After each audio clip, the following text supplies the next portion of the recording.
بسم الله الرحمن الرحيم. سنريهم آياتنا في الآفاق وفي أنفسهم حتى يتبين لهم أنه الحق. أولم يكف بربك أنه على كل شيء شهيد. السلام عليكم ورحمة الله وبركاته.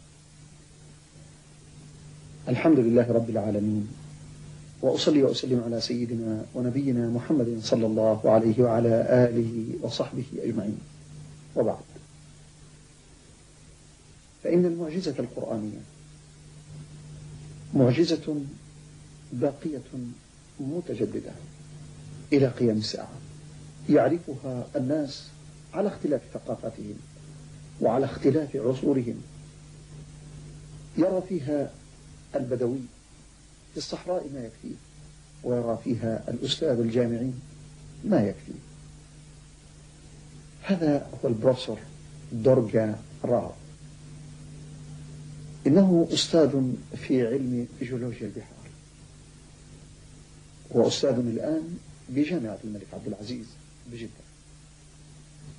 التقينا به وعرضنا عليه عددا من الآيات المتعلقة بالإعجاز العلمي في القرآن والسنة، فاندهش لما سمع ولما رأى وهو يقرأ معاني آيات القرآن في بعض الكتب المخصصة لذلك. كان مما تعرض لشرحه هو قول الله جل وعلا: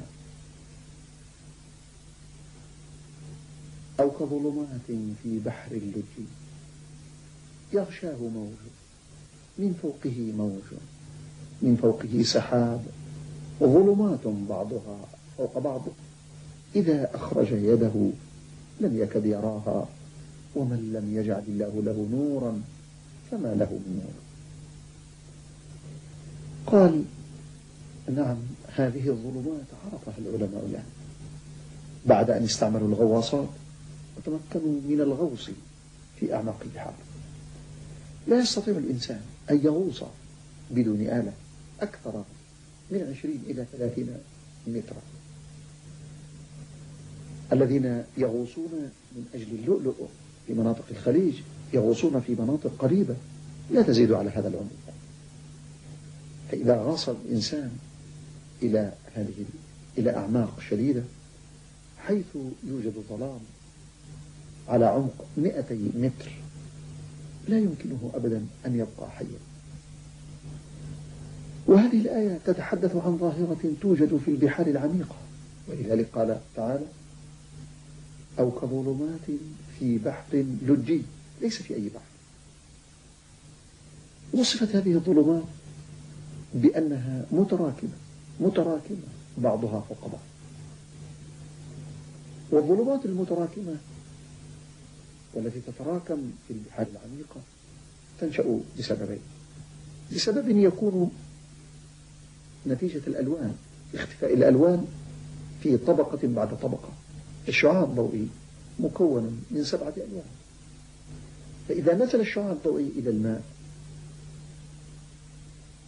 توزع إلى الألوان 7، نرى في هذا الشكل الذي أمامنا الشعاع الضوئي وهو ينزل في أعماق الماء. في الجزء الأعلى قد امتص اللون الأحمر في 10 الأمتار السطحية العليا. لو أن غواصا يغوص على عمق 30 مترا وجرح في جسمه وخرج الدم وأراد أن يراه فلا يراه لون أحمر، لأنه لا يوجد، الأشعة الحمراء غير موجودة. وبعدها يمتص اللون البرتقالي. وكما نرى في هذا الشكل على مسافة 50 مترا يبدأ امتصاص اللون الأصفر، وعلى عمق 100 متر يكون امتصاص اللون الأخضر، وهكذا. ونرى تحت 200 متر يكون الامتصاص للون الأزرق. فإذا ظلمة اللون الأخضر تحدث عند 100 متر عمقا، وظلمة اللون الأصفر تكون على عمق 50 مترا. وقبلها ظلمة اللون الأصفر، ظلمة اللون البرتقالي، وظلمة اللون الأحمر. هي ظلمات بعضها فوق بعض. وأما السبب الثاني فيكون بسبب الحواجز التي تحجب الضوء. فالشعاع الضوئي هذا الذي نراه أمامنا ينزل من الشمس فتمتصه السحب وتشتت بعضها فينشأ ظلمة تحت السحب، هذه الظلمة الأولى. فإذا نزل الشعاع الضوئي إلى سطح البحر المتموج انعكس على سطح الموج فأعطى لمعانا، ولذلك نرى إذا حدث موج في البحر كان اللمعان شديدا على حسب ميل سطح الموج.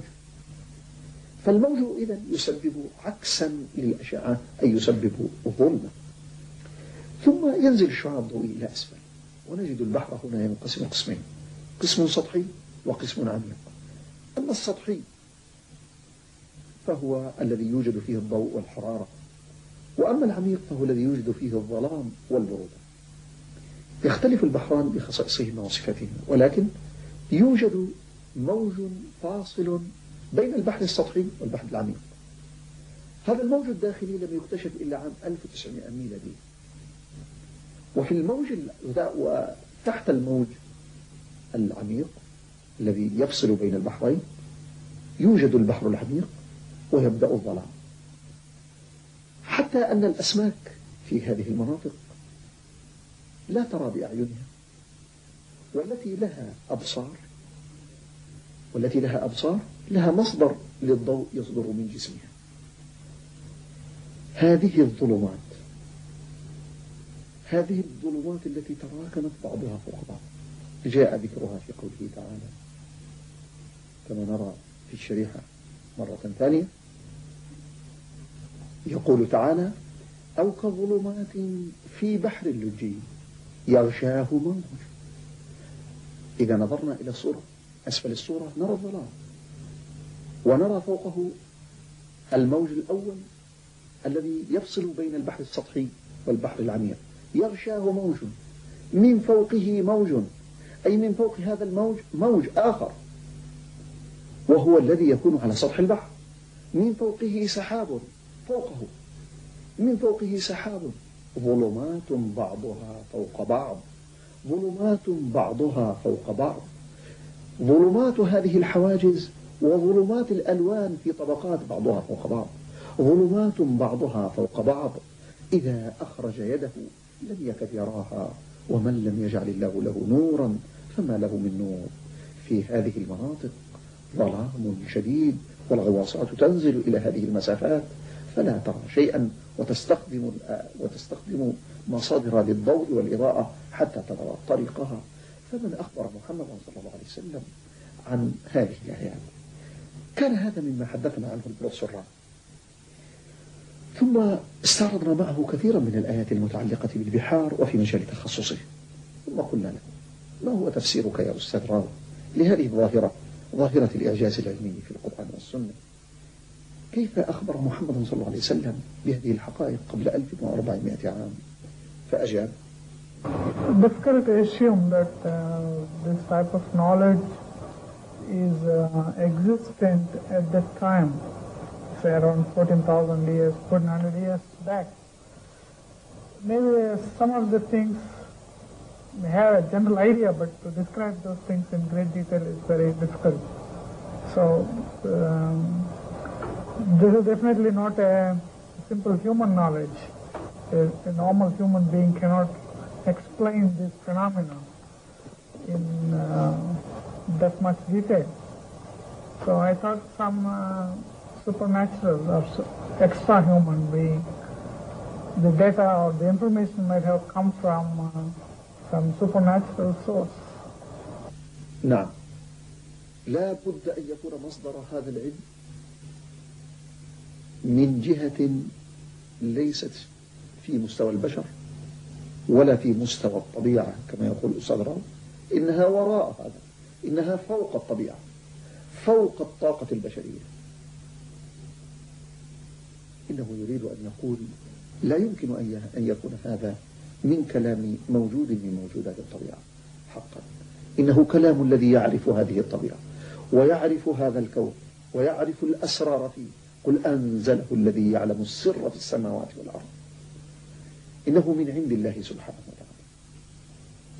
وهكذا تتضافر شهادات العلماء شهادة بعد شهادة لبيان أن هذا الهدى وأن هذا النور يحمل برهان صدقه فيه، فهو الهدى وهو الحجة وهو البينة المتجددة إلى قيام الساعة.